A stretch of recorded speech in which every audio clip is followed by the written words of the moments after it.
Elias tightened his grip on the straps of his pack as the shuttle trembled against the roaring winds of the Deathworld. The landing had been far from smooth, and the jagged cliffs outside the viewport seemed to rise like the teeth of some enormous predator.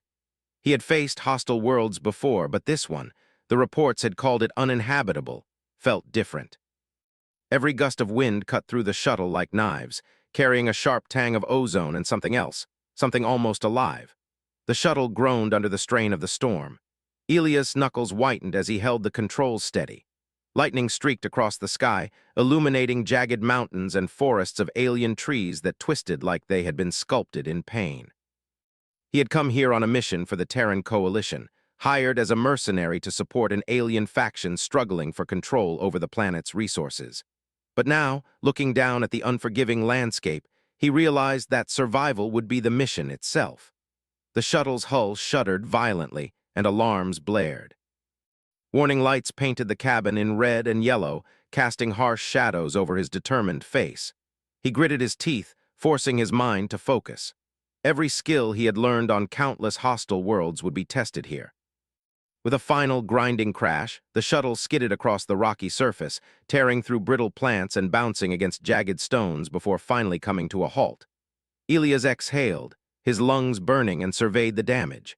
The shuttle was barely intact. Sparks flew from exposed circuits, and a strange metallic screeching echoed in the storm. He unstrapped himself and stumbled toward the exit, the wind pushing him back with every step. Stepping onto the alien soil, he felt the first bite of pain. His leg throbbed sharply from the landing impact, and his arm scraped raw against the hull's edge.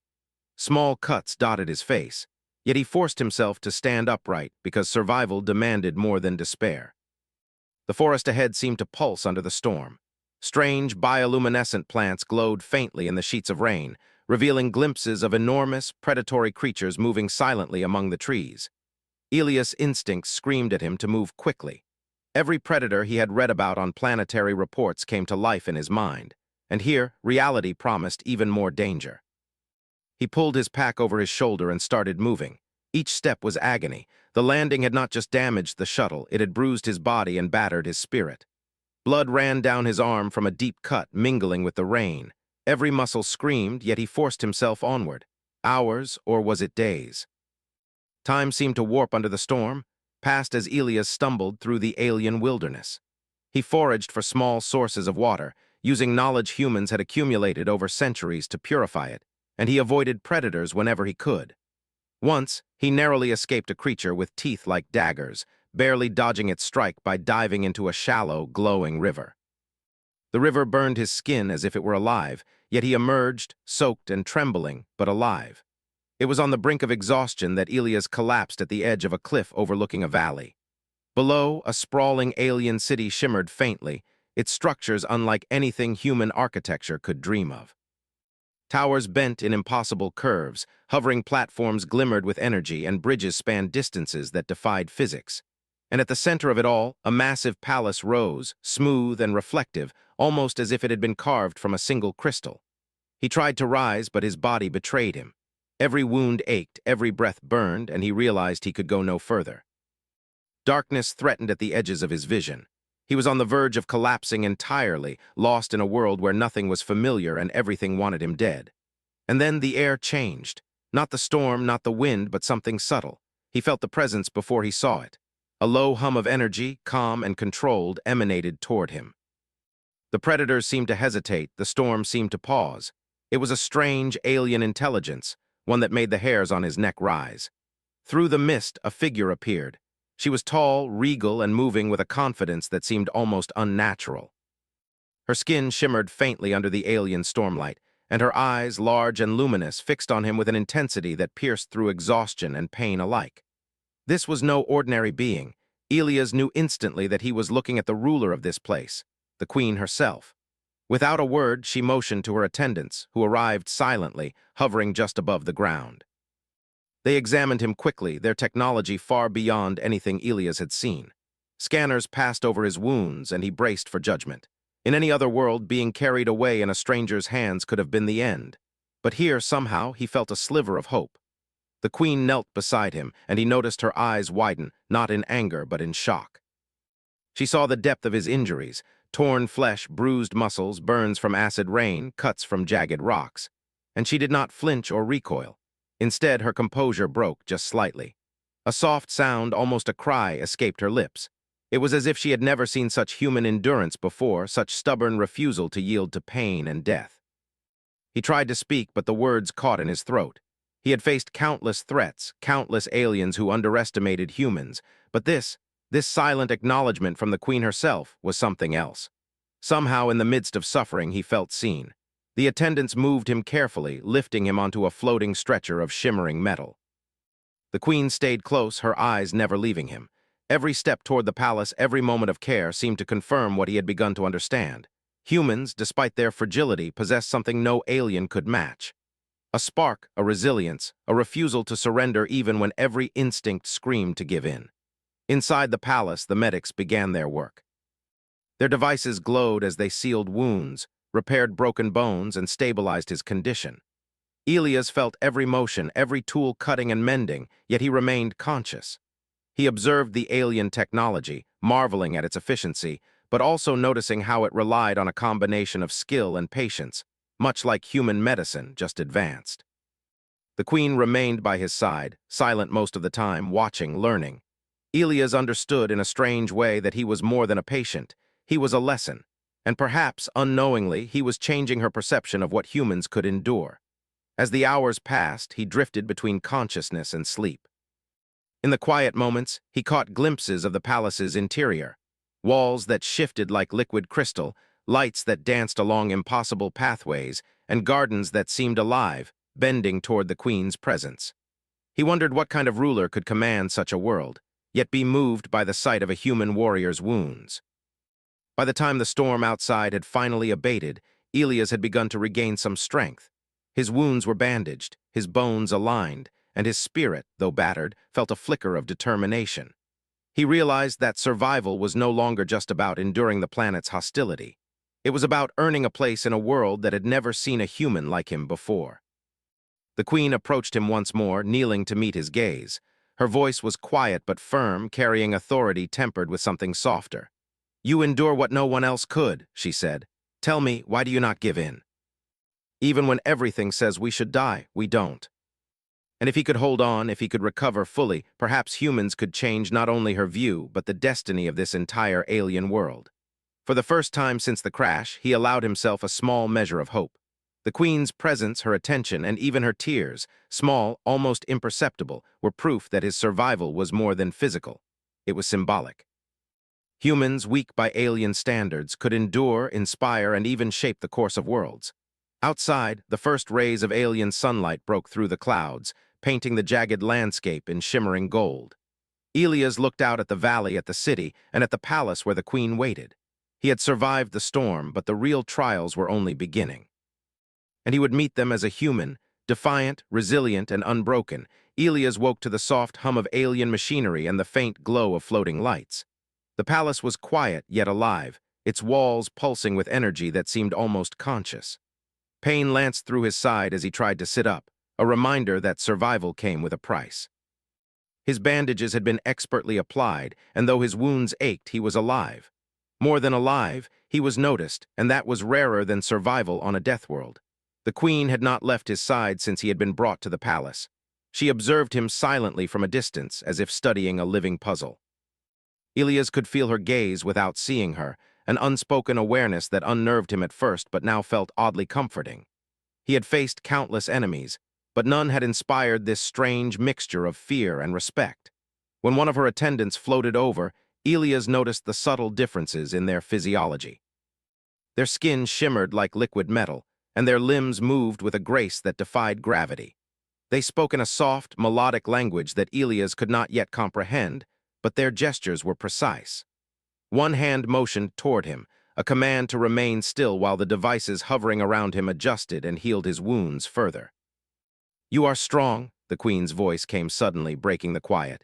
Elias turned toward her, surprised by her closeness. Her eyes, luminous and deep, reflected a mixture of curiosity and something more, something he could not yet name. "Stronger than I imagined. Few could survive what you endured." "It is what humans do." He noticed the sophistication of their healing technology. It could seal flesh, mend bones, and restore stamina, but it still relied on his body's own strength to respond. The combination of alien science and human endurance fascinated him. Days passed, each blending into the next under the palace's strange light. Elias gradually regained strength, though every movement reminded him of the storm outside, of the crash of the predators, and of the pain that had tested him to his limits.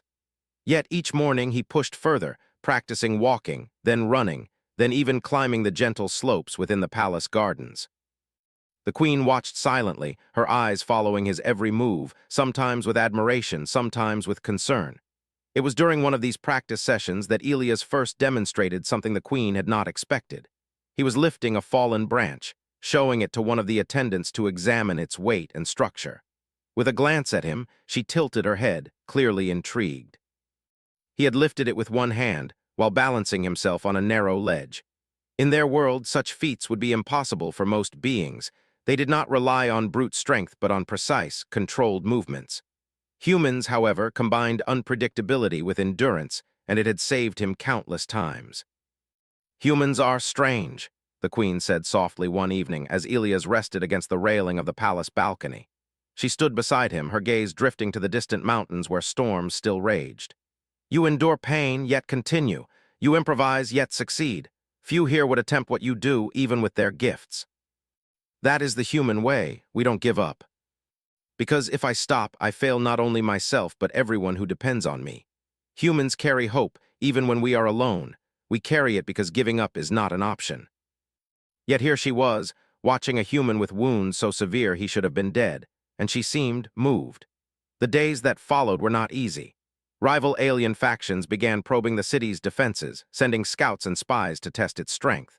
Each time, Elias observed, learned, and offered suggestions, small, practical human solutions that often went against conventional alien wisdom. At first, the Queen's generals were skeptical. Humans were fragile after all, and their ideas often seemed reckless. But time and again, Elias' intuition proved correct. One afternoon, a scout from a hostile faction approached the palace gardens. Elias noticed its movements immediately, analyzing its patterns. With a swift improvisation, he set a simple trap using nearby plants and gravity channels. When the scout stepped into the trap, it was caught, unable to escape. The queen watched silently as he freed it, showing mercy, then explained in simple gestures why letting it live would benefit the city politically. Her eyes widened. Here was a human, wounded and recovering, yet already influencing events beyond mere survival. She nodded slowly, a silent acknowledgement of his worth. Meals in the palace were another lesson. The food, strange and alien, carried nutrients humans could not recognize, yet Elias adapted, finding flavors and textures that worked with his body. The queen observed him during these meals, noting his methodical approach, how he tested, tasted, and adjusted. It reminded her of a principle her people had long forgotten. Survival depended not just on strength or technology, but on intelligence, creativity, and willpower. Evenings were quieter. Elias would sit in the palace gardens, gazing at the sky streaked with alien constellations. The queen often joined him, though neither spoke much. The silence was comfortable, a shared understanding growing between them. She sometimes touched the edge of a floating light or adjusted a petal on a luminescent flower, showing subtle signs of curiosity in his presence. Elias, in turn, shared stories of Earth, of humans who survived impossible odds, of wars fought with courage and intellect rather than alien strength alone. Then came the first real test of trust. A sudden earthquake shook the palace, one of the planet's frequent tremors. A portion of a balcony collapsed, sending debris toward the palace gardens. Elias reacted instinctively, pushing one of the attendants out of the way and stabilizing a structure to prevent further collapse. The queen witnessed his courage and precision, her eyes widening with a mixture of fear and admiration. He was still weak, still recovering, yet he moved with the confidence and bravery that few of her people could match. After the tremor passed, the queen knelt beside him, her hand brushing against his shoulder, a gesture almost unheard of for her kind, a mark of recognition. "You are remarkable," she whispered. "Few could act as you do, and fewer would survive to tell the story. I endure because giving in is not human." He began assisting the queen's advisors, offering simple yet effective strategies for the city's defense and resource management. His ideas often seemed unconventional, even foolish at first glance, but when implemented, They proved startlingly effective. The queen watched with growing admiration as her generals, initially dismissive, came to respect him. One night, as a storm brewed in the distance, she approached him in the gardens once more. Her voice, soft yet filled with authority, carried a question he had not expected. "Do you fear death? It reminds you what is worth surviving for. And I fight because giving up is not an option, not for me, not for humans." The queen's respect for him deepened, and with it, a bond began to form, one not built on orders or commands, but on mutual recognition of strength and endurance. Elias, though still recovering, felt a growing sense of purpose. He was no longer just a survivor, he was a catalyst. Through his courage and resilience, he could influence not only the queen, but the fate of her people. By the time the alien sun rose over the distant mountains, Elias stood taller, stronger, and more determined. He had survived the storm, the crash, and his own injuries. Now, he would survive the political and social challenges of a world that had never seen a human endure so much. And in doing so, he would begin a story that would leave a mark on this Deathworld, one that even a queen could not ignore. Elias had grown stronger over the weeks. His muscles no longer trembled with the pain of his wounds, and his endurance had returned in full measure.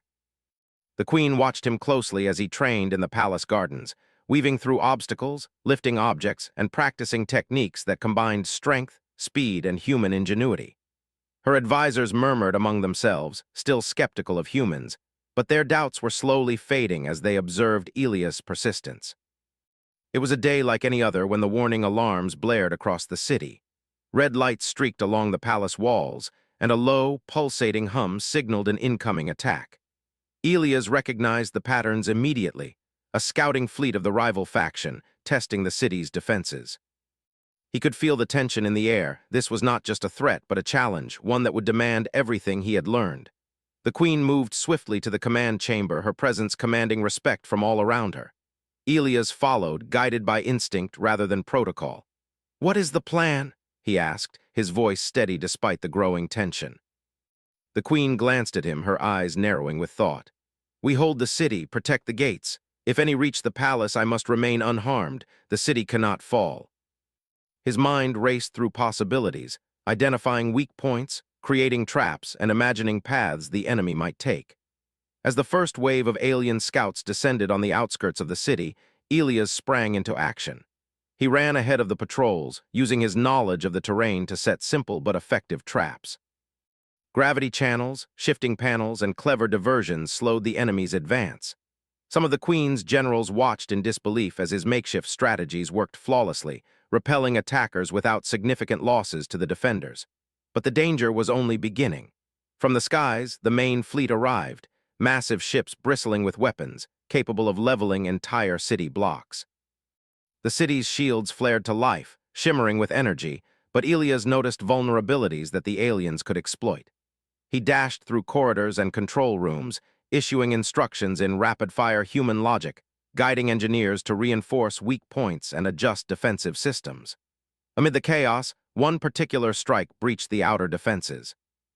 A group of enemy combatants approached the palace, moving swiftly, intent on reaching the queen. Without hesitation, Elias intercepted them. He fought with a combination of strength, agility, and instinct that surprised even the seasoned alien warriors around him. Each move was calculated, yet fluid, as if the battle itself were an extension of his body.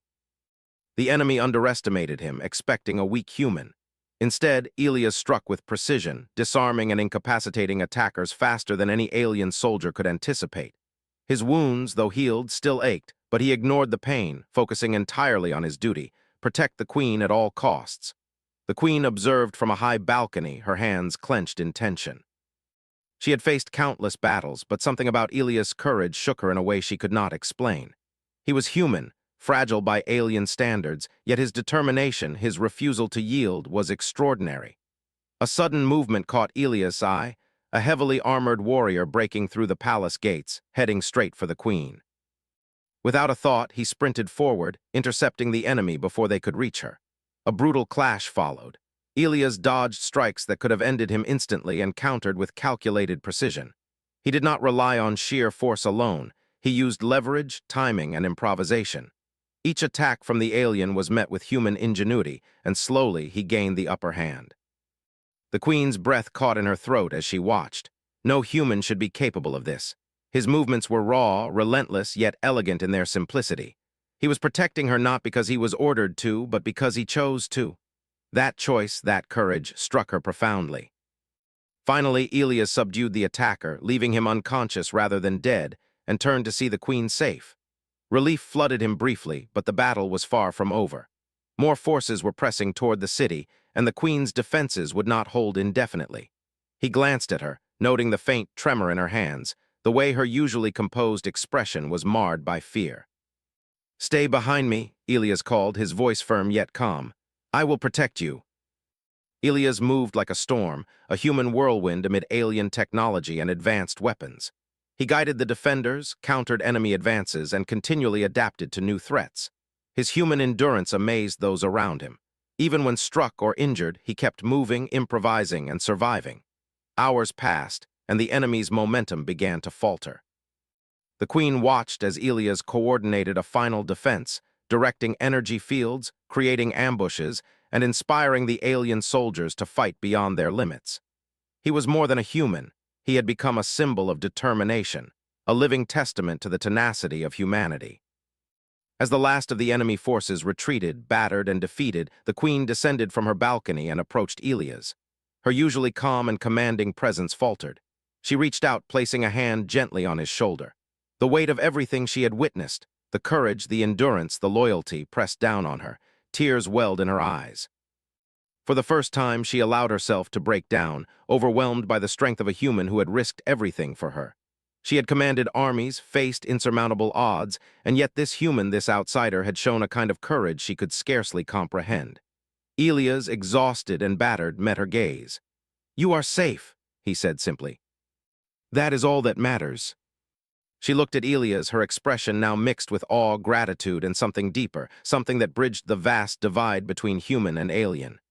You are unlike any being I have ever encountered," she said softly. "Your courage, your endurance, it is remarkable. You have shown me a strength I did not believe possible." Elias had shattered every expectation, not with superior technology or raw power, but with determination, ingenuity, and an unyielding spirit. The city slowly recovered from the attack, with Elias helping to organize repairs and strengthen defenses. The queen, now deeply aware of his value, kept him close, consulting him on strategy and defense. Soldiers who had doubted humans now looked to him with respect, inspired by his actions during the battle. Elias, despite the exhaustion and pain, felt a growing sense of purpose.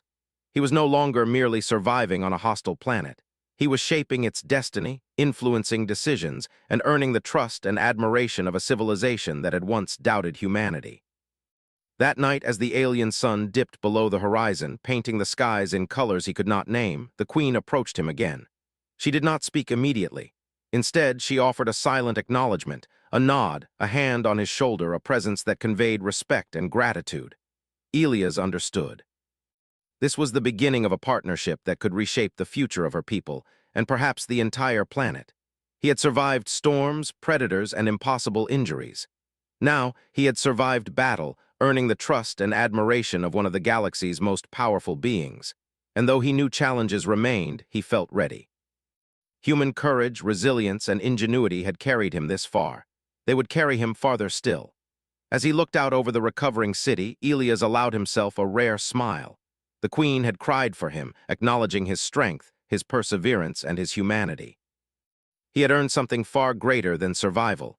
He had earned recognition, respect, and the possibility to leave a mark on a world that few humans had ever seen. And that mark, he knew, would be indelible. The city had survived, but the victory had come at a cost. Portions of the outer walls lay in ruins, smoke still rose from collapsed structures, and the queen's advisors whispered constantly about threats yet to come. Elias moved through the corridors of the palace with quiet confidence, his body still recovering from injuries and fatigue, yet his mind sharp and alert. He had survived the battle and protected the queen, but now came a different challenge, navigating the complex web of politics that governed this alien civilization. The queen summoned him to her private chambers. The room was vast, glowing with soft light, filled with alien artifacts and floating panels displaying maps and data streams.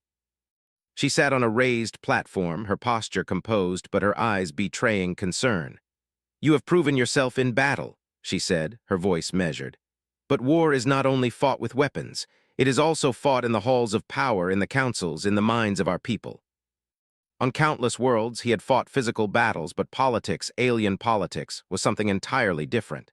He had learned to read human leaders, to anticipate strategies and deception, but here, the rules were unfamiliar. Every gesture, every word could carry hidden meaning, and the slightest misstep might result in disaster. "I will help," he said simply. "I will learn." He watched alien generals argue over strategy, advisors dispute resource allocations, and ministers debate allegiances. The language was complex, full of subtle inflections and hidden meanings, but he focused on patterns, body language, and outcomes. Humans had long thrived in situations where they were outsiders, and Elias relied on that adaptability. One council meeting proved particularly revealing. A senior general, his armor gleaming and his voice loud, openly questioned the Queen's decision to keep Elias close. "Why trust a human?" he demanded. "He is weak, untested beyond survival. He could compromise everything we have fought to protect." He spoke carefully, his words simple but deliberate. "I am weak only if I choose to be," he said. "I survived because I adapt. I survived because I endure. And I survived to help protect you, your city, and your people. That is what humans do." In human terms, his statement was straightforward, almost blunt. But it revealed something the aliens had underestimated: human courage and resolve. The Queen's eyes softened as she observed the scene. Elias did not just speak, he embodied what he said. He had endured pain, injury, and impossible odds, yet here he stood, influencing decisions that might shape the city's survival. Even the skeptical general could not argue against the proof before him. In the following weeks, Elias worked closely with the Queen's advisors. He suggested improvements to city defenses, recommended patrol routes based on his knowledge of survival in hostile environments, and introduced new ways to organize troops for efficiency and flexibility. Some suggestions seemed unconventional, yet time and again they succeeded. The Queen's generals began to see him not as a fragile outsider, but as an invaluable asset. But the rival factions did not rest. Reports arrived of spies infiltrating the city, attempting sabotage, and inciting dissent among the population. Elias recognized the patterns immediately: small disturbances designed to test trust, weaken morale, and create opportunities for a larger strike. He moved quietly, gathering intelligence, predicting enemy moves, and advising the Queen on preventive measures. His methods were different from the alien standard. He relied on observation, deduction, and improvisation rather than sheer force or technology alone. During one tense night, an attempt to poison the city's water supply was thwarted because of Elias' vigilance. The Queen's advisors were astonished when he explained, step by step, how he had traced the contamination attempt to a single access point and prevented disaster. The Queen herself looked at him with growing admiration. Here was a human, wounded and recovering, yet able to anticipate threats and act decisively. The Queen began to rely on him more openly, consulting him on strategy, city governance, and even diplomacy. His perspective was fresh, unclouded by centuries of tradition and prejudice. Humans had long thrived on adaptation, on seeing solutions where others saw only obstacles, and Elias' influence began to change how the council operated. But not all welcomed this change. One minister, a cunning diplomat with a long history of manipulating the Queen, saw Elias as a threat to his power. He whispered to others, spreading doubts about the humans' loyalty and motives. Rumors circulated. Humans were clever, yes, but unpredictable. They could be dangerous if trusted too much. Elias felt the tension but did not react with anger. He understood that influence in a foreign court required patience as well as courage. One evening, the Queen summoned him to a balcony overlooking the city. The twin suns were setting, casting golden light over the towers and streets below. "Elias," she said, her voice quiet, "the factions are testing you, not just the enemy but those within my court. You must navigate carefully. Your survival is no longer just physical, it is also political." "I will not fail you." Intelligence reports indicated that one of the rival factions planned a coordinated attack, both on the city and within the palace. They had infiltrated the lower levels, spreading misinformation, and intended to strike when the city was most vulnerable. Elias immediately began planning defenses, working with the Queen's forces to seal weak points, create redundancies, and prepare for contingencies. When the attack began, it was chaotic. Saboteurs moved quickly, disabling defense systems, and alien mercenaries struck at key points. Elias coordinated with the palace guards, improvising traps and diversions that slowed the enemy's advance. Unlike the alien forces, which relied on rigid plans, he adapted on the fly, responding to every unexpected threat. During the battle, Elias discovered that one group of intruders had breached a section of the palace, moving toward the Queen's chambers. He sprinted ahead, navigating corridors and stairways with precision. His endurance, honed through days of training and weeks of recovery, allowed him to reach the Queen before the enemy could. He confronted the intruders, his movements fluid and decisive. Using leverage, quick strikes, and clever tactics, he incapacitated the attackers without lethal force. The Queen, watching from a safe distance, felt a wave of relief and gratitude. She had trusted him with her life, and he had not faltered. After the battle, the Queen called a council meeting. The rival faction had been repelled, but the political tensions within the city remained. Elias presented his observations, explaining where the infiltrators had succeeded and where improvements could be made. His recommendations were practical, clear, and effective, earning the respect of even the most skeptical advisors. The Queen spoke, her voice carrying authority and warmth. Elias has shown not only courage but wisdom beyond what we expected. He has saved this city, protected my life, and proven that humans are capable of greatness. Let this be a lesson. Strength comes in many forms, and courage is not measured by size or origin, but by will and action. He had not only survived and fought, but had begun to change perceptions, earning respect and trust where none had existed before. In the days that followed, the city began to rebuild. Elias worked alongside the Queen and her advisors, strengthening defenses, improving infrastructure, and training forces to adapt in ways they had never considered. He shared knowledge of human tactics, improvisation, and endurance, and slowly the city's culture began to shift. Where once skepticism and rigid tradition ruled, flexibility and resilience now gained recognition. The Queen observed him often, sometimes silently, sometimes with subtle acknowledgement. She had seen humans endure impossible odds, fight with courage, and think creatively. Elias had done all this and more. He had influenced her court, inspired her people, and proved that humanity could thrive even on a world designed to kill them. One evening, as the twin suns dipped below the horizon and the sky turned to hues of violet and gold, the Queen approached Elias in the palace gardens. "You have changed more than the city," she said softly. "You have changed me. I see now the value of humans, not as fragile beings, but as capable, resilient, and inspiring. You have shown me what courage truly is. And perhaps," she whispered, "we have much to learn from you yet." And as he prepared for the challenges still to come, he knew that the story of humanity on this Deathworld was only beginning. The warning alarms blared across the city again, louder and more insistent than ever before. Elias stood on the palace balcony, overlooking the sprawling city below, now fully repaired and bustling with life after weeks of recovery and planning. The twin suns were low on the horizon, casting long shadows over the alien towers and streets, painting everything in deep shades of gold and crimson. But there was no beauty in the scene for Elias. On the outskirts of the city, a massive fleet of enemy ships appeared, bristling with weapons designed to annihilate entire districts in a single strike. He tightened his grip on the railing, scanning the fleet. Their numbers far exceeded any previous attack, and their intent was clear. The city would fall unless every defender fought with unrelenting skill and courage. Elias' body ached from old wounds and weeks of exertion, but his mind was sharp. This was the final test, one that would define the fate of the Queen, the city, and the people who had begun to trust him. The Queen joined him silently, her presence calm yet resolute. She had faced countless threats, but the scale of this attack made even her pause. "They wish to take everything," she said quietly. "Our walls, our people, our home. They will not relent." She would follow his lead in many aspects of the defense, a decision unheard of in the rigid traditions of her people. The city's defenses activated in waves. Energy shields shimmered over the walls, and the defenders mobilized under Elias' direction. He had spent weeks redesigning the city's patrols, escape routes, and emergency contingencies, and now every improvement would be tested under fire. Alien soldiers moved with precision, following orders, but Elias noticed subtle hesitations in some. He addressed them quickly, demonstrating tactics, adjusting positions, and giving short, decisive commands that instilled confidence. The first wave of the enemy struck with incredible force.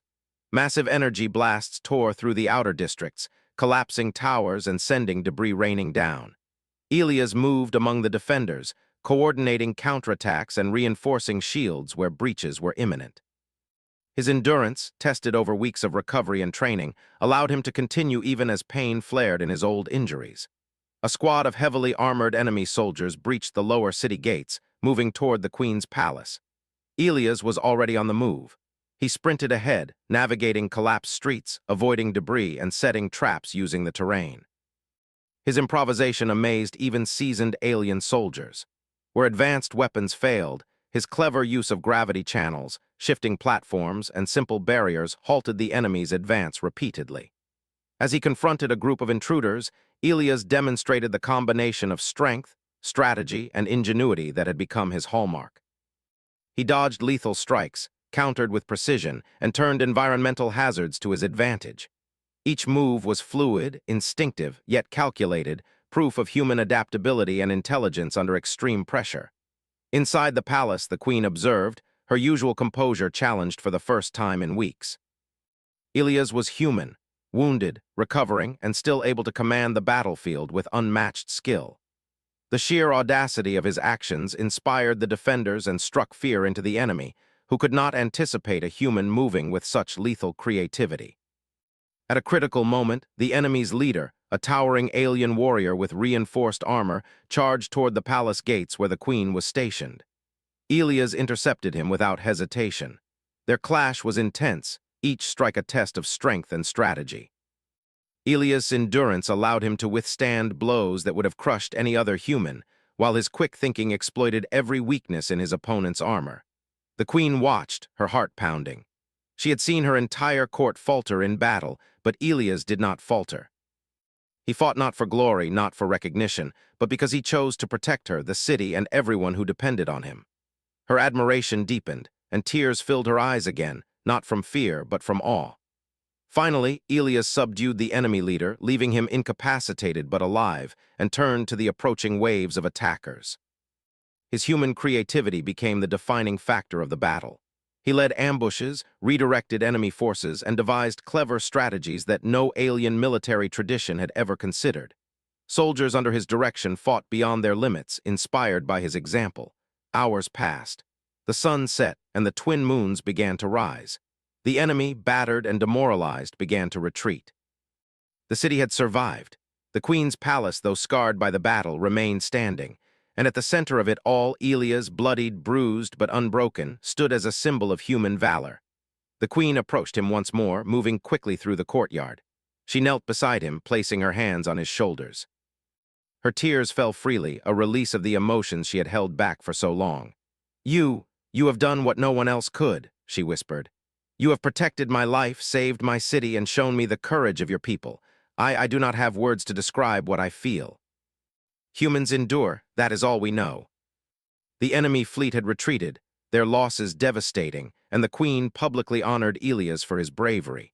She declared that humans were no longer outsiders, but allies and equals in the defense of her realm.